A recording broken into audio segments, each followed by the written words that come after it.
Here I sit, every scar, every ache, every memory, old and new, that has tried to break me. I carry them all. I sit here unsure of myself, self doubt creeping in, the voices of strife and hatred ringing loudly inside of my ears. And yet, I am determined, because I have a story I need to share. This isn't a story of glory or triumph. It isn't a story of heroes or legends being forged. It is my story, a story I have fought within myself to find the courage to tell. And now, I feel ready to finally let it out. It's messy, it's painful, human, but it is me. And if you've ever felt alone, scared, or like the world is against you, know this. You are not. You can survive. You can endure. And you can rise in ways you've never imagined. My path wasn't perfect, and it isn't yours to follow. But if my story can give even one person the courage to keep going, keep fighting, to find themselves and their own way, then sharing it will have been worth it. I've always felt a little out of place. Not lost exactly, but like I was moving through the world in a way that didn't quite fit the mold around me. Things didn't line up the way I thought they should, and I spent a lot of time trying to figure out where I belonged. Small moments, small choices. They always felt weighted, like they carried meaning I couldn't quite understand yet. My father wasn't around much. Arrested, sent to jail, leaving my mother to navigate everything on her own. When he divorced her from there, he claimed he never even had children and changed his name, leaving me named after nobody. My mother had to fight for custody in court, and he only saw us on visitations, only took us along for the things he was required to do. That absence, it left a hollow space inside of me. It taught me early that the people who should protect you, the ones who should care the most, might not. And somehow, you have to learn to survive anyways. When he did appear, it wasn't for comfort or warmth. I remember the toy store clearly. He had bought me something I wanted without hesitation, but he made my sister solve a series of math problems for hers. I didn't understand it then.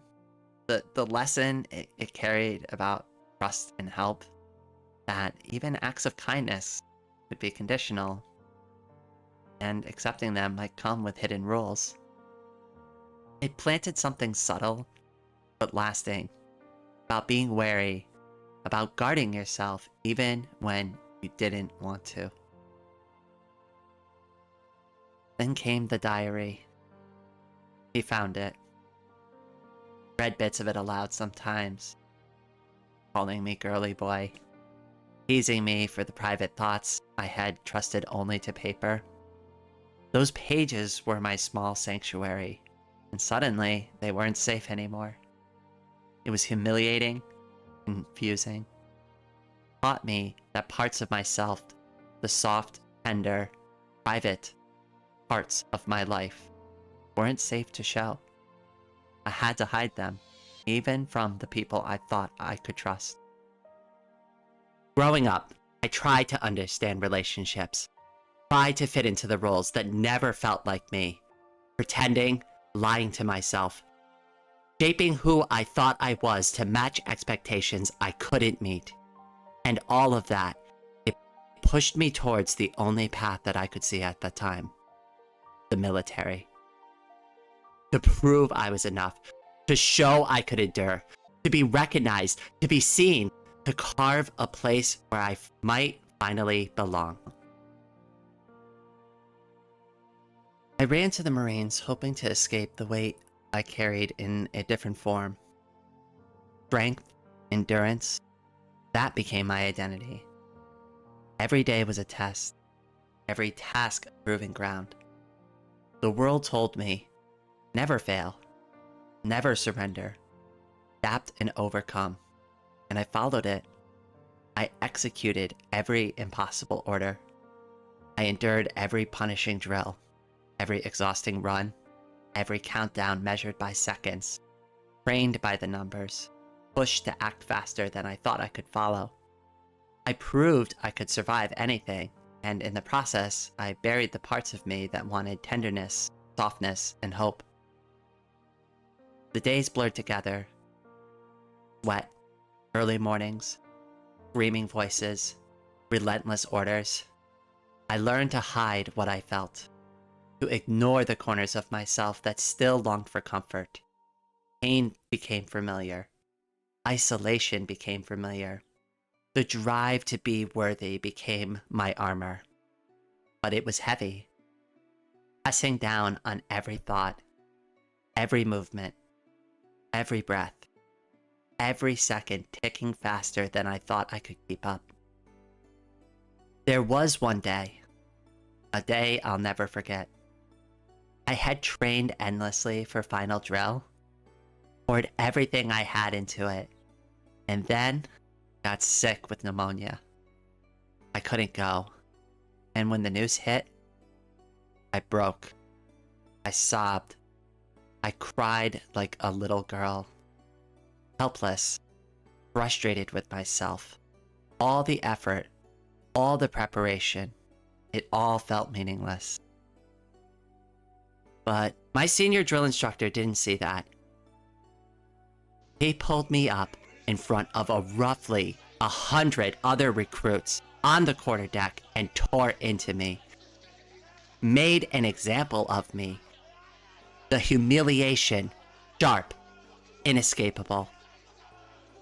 I wanted to disappear. And yet, even in that moment, I learned something vital. The world doesn't pause for weakness. You survive it, or it crushes you. I chose to endure. Even then, the crushing didn't stop. It turned inward. The fear of failure, the need to prove I was enough, the relentless pressure, every countdown, every number, every expectation pressing down. It pressed in from every side. I told myself it was strength, but the part of me that wanted softness, acceptance, hope, it was quiet, trembling, almost forgotten. When I had left the military, I thought my story was over, that my purpose had been served, but it hadn't. The weight didn't vanish. Expectations, shadows of who I should have been, pieces of myself left behind, they all came with me. Free in one sense, yet unsatisfied, restless. And in that tension, I realized my story wasn't finished. My dreams weren't done. I still had to find a way to reclaim what had been lost.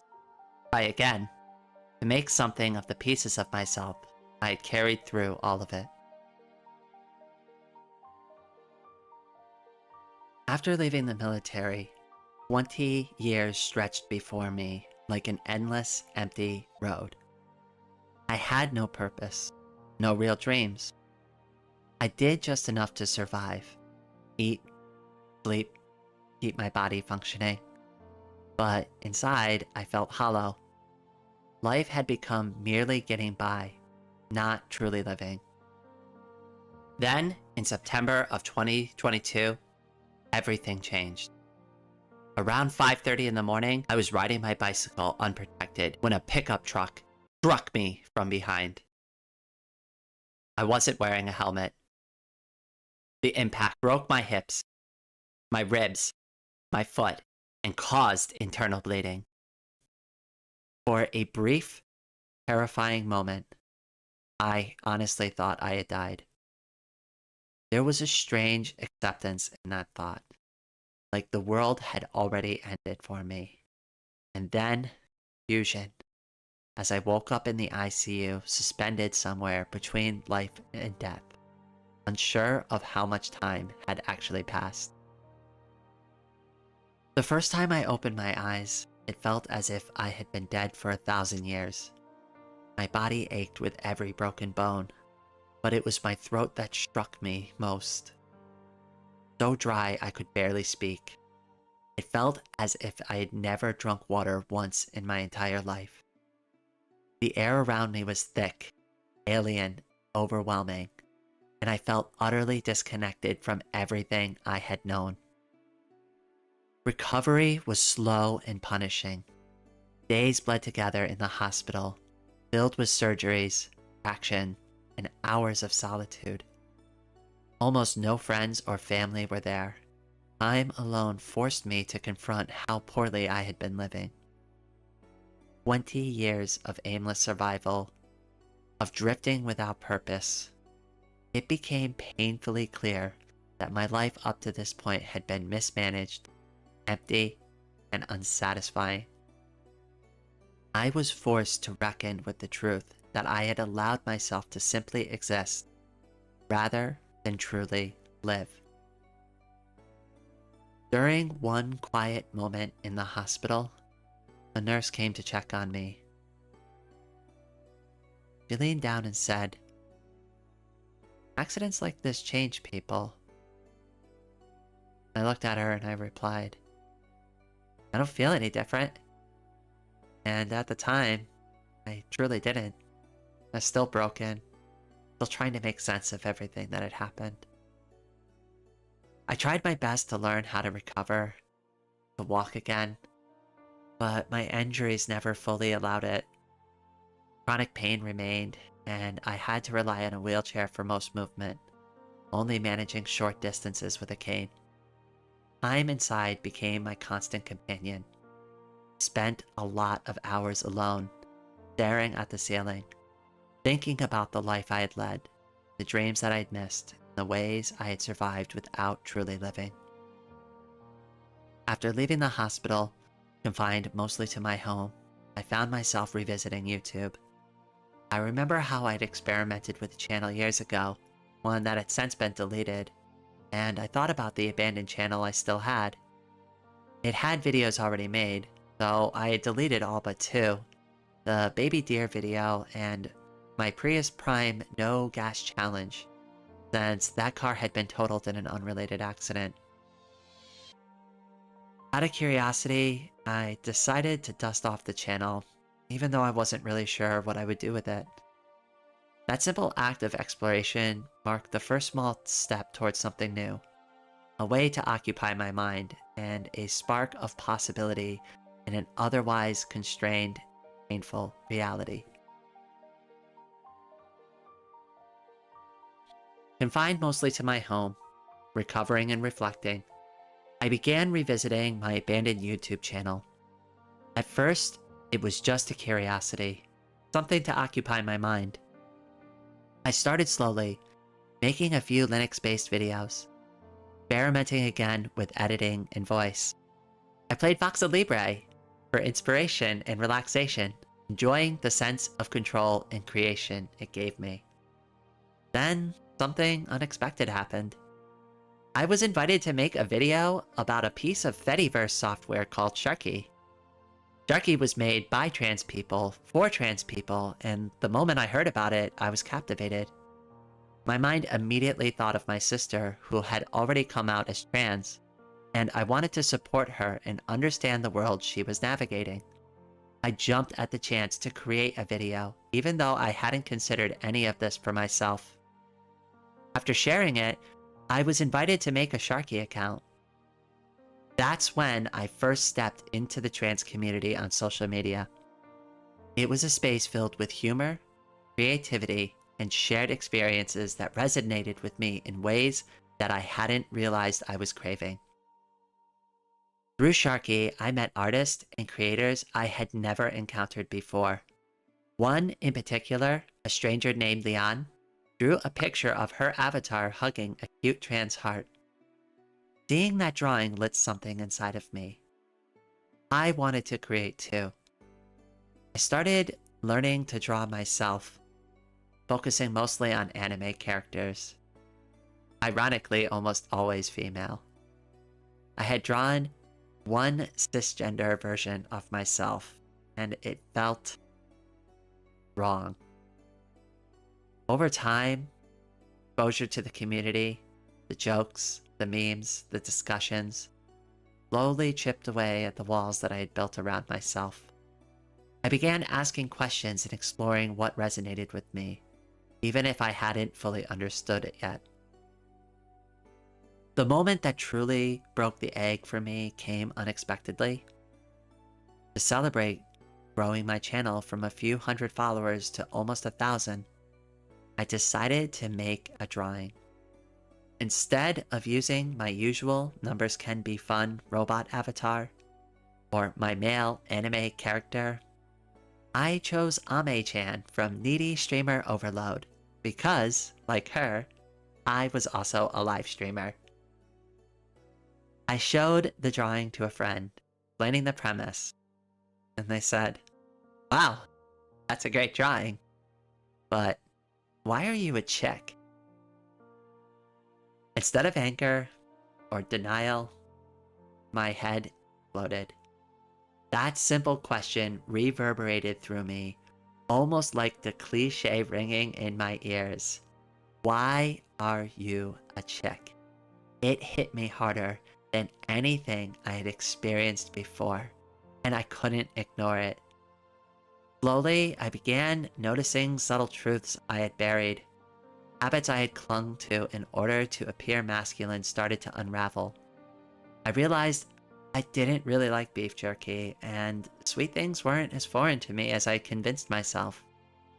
Even the small daily choices that once felt automatic suddenly felt wrong. Everything I had used to perform being a man was falling away, and I didn't resist it. I was still in denial. I hadn't fully awakened to the truth yet, but for the first time in my life, I felt the stirrings of something that was mine. Something honest. The accident, the recovery, the channel, the community, they all came together to spark a small, bright pulse of possibility inside of me. I had taken the first steps towards discovering who I truly was, and even in the midst of uncertainty and pain, for the first time, I felt truly alive. For as long as I can remember, there was a girl inside of me. Small, hidden, uncertain. I tried to bury her beneath armor, beneath personas, beneath every mask I could find. Numbers Can Be Fun became one of those masks. The robot, the armor, the version of me the world could accept. Safe. But it was never fully me. The child I had tried to protect, the girl who had been told she wasn't safe to feel or exist, remained there, quiet, aching, watching. When I created a new avatar, something closer to who I felt I might be, I didn't share it widely. It was just for me, a secret I carried in the background. I showed it only to a few people I trusted, and yet, someone found it. A follower. Someone who had supported my content longer than anyone else, discovered this hidden piece of me. Their reaction was immediate, intense. Comments arrived. Fearful, confused, frustrated. "You are going to bleed away all of your subscribers. The new number sucks now." Suddenly, the safety I had felt, the control I thought I had, evaporated. Panic flooded me. I imagined losing everything I had worked for, the community I had nurtured, the channel that had been my anchor for so long. For a moment, I wanted to retreat, to hide, to return to the girl who had learned early that vulnerability could be punished. And then something inside me stirred. Quiet but unshakable memory of every possible thing that I had survived. The Marines, the drills, the humiliation, the years of surviving alone, improvise, adapt, overcome. That courage, forged in fear and pressure, was mine to wield again. I realized I had two choices. Let someone else define me. Let their panic and expectations dictate who I could be. Or step forward and reclaim the narrative myself.